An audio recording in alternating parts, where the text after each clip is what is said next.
Hello everyone. आपको मैंने बताया था 12th के बाद आपके पास करियर में क्या क्या ऑप्शंस हैं और फिर मैंने सीजीएल के बारे में पूरा डिटेल बताया था। लेकिन भारत में सभी लोग इतने वेल ऑफ नहीं होते हैं कि हाँ वो ग्रेजुएशन तक बिना कुछ कमाई किए घर वालों पर बोझ बन के रह सकते हैं। तो आपके लिए हमारे देश में एक और करियर ऑप्शन है और वो है सीएचएसएल।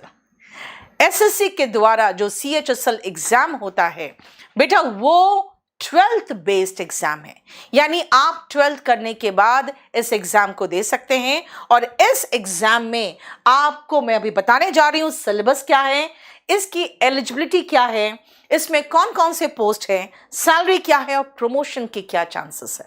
तो सबसे पहले हम चलते हैं एलिजिबिलिटी पर। मैंने कह दिया आपको कि आप 12th पास करने के बाद आप सीएचएसएल के लिए एलिजिबल हो जाते हैं। अगर मैं इसकी बात करूं कि क्वालिफिकेशन, तो बेटा आपको 12th चाहिए। इसमें क्या एज लिमिट है, एग्जाम पैटर्न, सिलेबस और पोस्ट एंड सैलरी, सब कुछ का डिटेल हम बताना चाहते हैं। लेकिन इसके पहले मैं आपको बता दूं कि स्टाफ सिलेक्शन कमीशन एक भारत का एक ऐसा कमीशन है जिसके अंतर्गत बहुत सारी सरकारी नौकरियों का जो हम लोग कर सकते हैं, सरकारी नौकरी प्राप्त करने का बहुत बढ़िया साधन है। इसके तहत CGL, CHSL, MTS, CPO, GD, JE और स्टेनोग्राफर, इनके पोस्ट के तहत वैकेंसीज टाइम टू टाइम निकलती रहती है। आप ssc.nic.in में जाके रेगुलर बेसिस पे चेक कर सकते हैं कि कौन से एग्जाम कब कब आ रहे हैं। ये पूरा कैलेंडर, कई महीनों का पूरा कैलेंडर ये एक साथ निकाल देते हैं।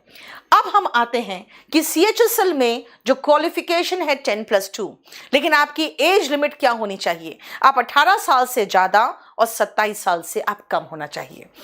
सबसे पहले इसका टियर 1 होता है। टियर 1 में English, reasoning, maths and general studies, आपका जो 10th तक पढ़े हो ना, बस वही लेवल के सारे आते हैं। बस जल्दी से जल्दी, कम से कम समय में ज्यादा से ज्यादा क्वेश्चन कर सको, बस यही खेल होता है इसमें, और कुछ नहीं। और ये सारे क्वेश्चन 25-25 क्वेश्चंस होते हैं और इनमें 2-2 मार्क्स के एक क्वेश्चन होते हैं, यानी 50-50 मार्क्स के, यानी 100 क्वेश्चन 200 मार्क्स के होते हैं, जिनको आप 100 क्वेश्चन को आपको 60 मिनट में यानी 1 घंटे में खत्म करना पड़ेगा। तभी मैंने कहा कि जो स्पीड है और स्पीड एंड एक्यूरेसी, यही है जो आपको पार कराएगा टियर 1। टियर 1 करने के बाद आप टियर 2 दोगे। आपको मैं एक छोटी सी बात बता दूं, जो इसका पैटर्न है एग्जैक्टली सीजीएल वाला है। सीजीएल ग्रेजुएशन लेवल का है, सीएचएसएल 12th लेवल का है।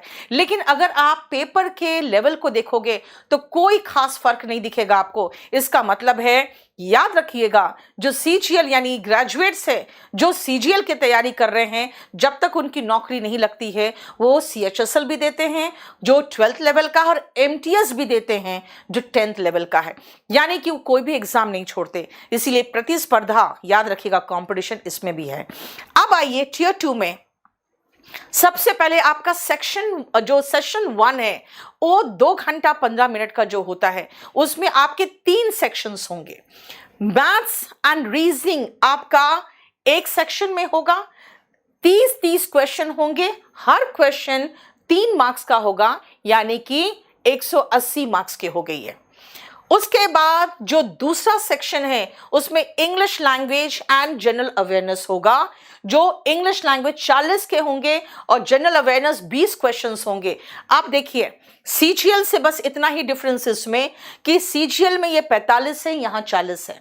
इंग्लिश जनरल अवेयरनेस सीजीएल में 25 है और सीएचएसएल में 20 है। और कंप्यूटर नॉलेज का जो टेस्ट होता है, सीजीएल में 20 आते हैं क्वेश्चन, यहाँ 15 आते हैं, बस इतना ही डिफरेंस है।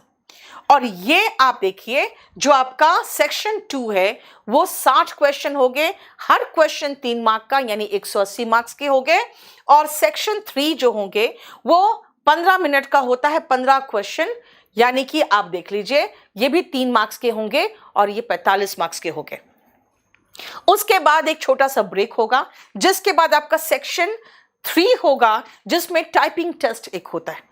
अब याद रखिएगा कि आपका जो टाइपिंग टेस्ट है इसमें ध्यान देना है आपको कि बहुत एक्यूरेटली आपको टाइप करना पड़ेगा। इसके लिए आपको देखिए पार्ट ए में स्किल टेस्ट जो डीईओ के लिए होगा 15 मिनट का, और टाइपिंग टेस्ट फॉर जो एलडीसी जीएसए होगा वो 10 मिनट्स का होगा।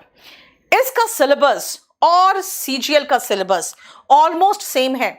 मैंने आपको कह दिया 10th लेवल का मैथ्स, 10th लेवल का इंग्लिश, रीजनिंग तर्क शक्ति होता है। अगर आप में कॉमन सेंस है तो रीजनिंग कर लीजिएगा, लेकिन हमारे यहाँ पे जो टीचर्स हैं आपको कम से कम समय में ज़्यादा से ज़्यादा क्वेश्चन करने में हेल्प करते हैं। और इसके बाद जनरल स्टडीज वही जो आप 10th स्टैंडर्ड में पढ़ते हैं, लेकिन याद रखिएगा एनसीईआरटी अगर आपने पढ़ रखी है तो आपको बहुत बहुत हेल्प मिलेगा। और उसके अलावा जो हम आपको जनरल स्टडीज़ का एक कोर्स कराते हैं अपने केडी लाइव ऐप में, वो बहुत सहायक होता है। इसके अलावा अब ये ध्यान रखिएगा कंप्यूटर भी अच्छे लेवल का आता है, और ये इसी साल से जो इंट्रोड्यूस हुआ था उसके बाद कंप्यूटर सीजीएल हो या सीएचएसएल हो, दोनों में बहुत बड़ा मेजर रोल प्ले करता है। हालांकि ये सिर्फ क्वालिफाइंग इन नेचर होता है, ये ध्यान रखिएगा। बाकी मेरिट बाकी पे बनते हैं। अब पोस्ट में आते हैं। एक तो सबसे पहला पोस्ट इसका होता है लोअर डिविजनल क्लर्क का, जिसको हम एलडीसी बोलेंगे। एक होता है जूनियर सेक्रेटरीट असिस्टेंट का, जो हम जेएसए बोलेंगे, और डेटा एंट्री ऑपरेटर तीसरा है डीईओ का। ये 3 पोस्ट है।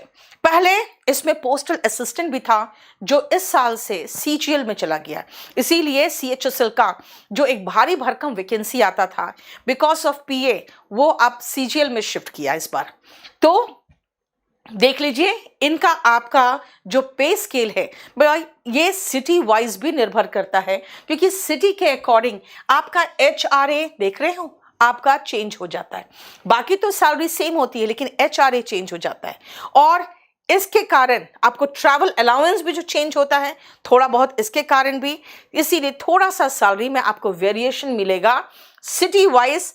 और ध्यान रखिएगा सिटी वाइज जो सैलरी वेरिएशन होता है, लेकिन लोग अपने सिटी में अपने ही स्टेट में अगर नौकरी मिल जाए तो कम में भी खुश रहते हैं, क्योंकि घर से खाना खा के जाते हैं, आराम से नौकरी करके वापस घर आते हैं। मेरे भी कुछ स्टूडेंट्स हैं जो हमारे ही होम टाउन के हैं, वो बहुत सुखी हैं वहीं पर काम करके।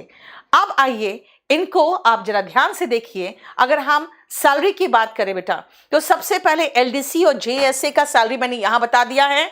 दूसरा है कि आप डीईओ का सैलरी देख लीजिए, इसमें भी आपको वही दिखेगा कि एचआरए में वेरिएशन दिखेगा, और बाकी आप सब कुछ सेम देख सकते हो।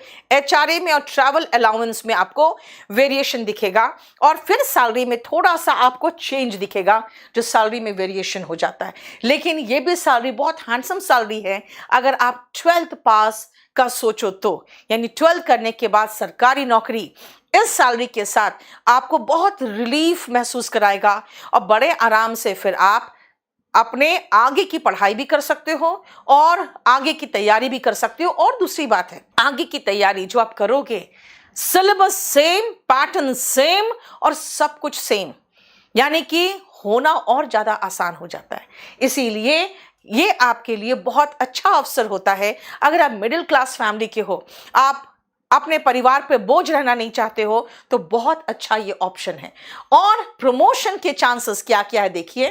अगर आप एलडीसी का प्रमोशन देखिएगा तो वो फिर अपर डिविजनल क्लर्क बनते हैं, असिस्टेंट अगर आप सेक्शन ऑफिसर बनेंगे, और फिर सेक्शन ऑफिसर आप देख सकते हो 5 इयर्स के बाद आप डिपार्टमेंटल एग्जाम हो, और वो मैं पूरा बता चुकी हूं कि कहां कहां आप डिपार्टमेंटल एग्जाम के बाद प्रमोशन होगा और कहां आपका सीधा प्रमोशन होगा। तो ये आपको दिखा सकता है कि आप जो जा रहे हो इस ग्रेड पे जा रहे हो, और आप 5400 की ग्रेड तक पहुंच सकते हो। तो आप ये पूरा कंप्लीट प्रमोशन देखिए, आपको समझ में आएगा कि भाई जो नौकरी है सीएचएसएल का कहीं से भी कम नहीं है, और आप बहुत आराम से घर में बैठ के आप चाहे तो केडी लाइव से तैयारी करिए, या फिर अगर आप तैयारी करना आना चाहते हैं दिल्ली, तो बेटा एक बार, सिर्फ एक बार आप तैयारी करिए, और सीएचएसएल और फिर सीजीएल निकाल के इंस्पेक्टर तक बन सकते हैं आप। लेकिन पैटर्न, एग्जाम का पैटर्न हो, सिलेबस हो, सब कुछ सेम है सीजीएल का और सीएचएसएल का। ये पूरी कंप्लीट जानकारी मैं लेके आई हूं CHSL का। अगर इसके साथ आप CGL का देखना चाहते हो तो इसी चैनल पे CGL की पूरी जानकारी है और 12 के बाद क्या क्या कर सकते हो इसकी भी पूरी जानकारी एक और अलग से वीडियो में बनाया है, ज़रूर देखना क्योंकि ये आपके करियर का सवाल है। Thank you so much.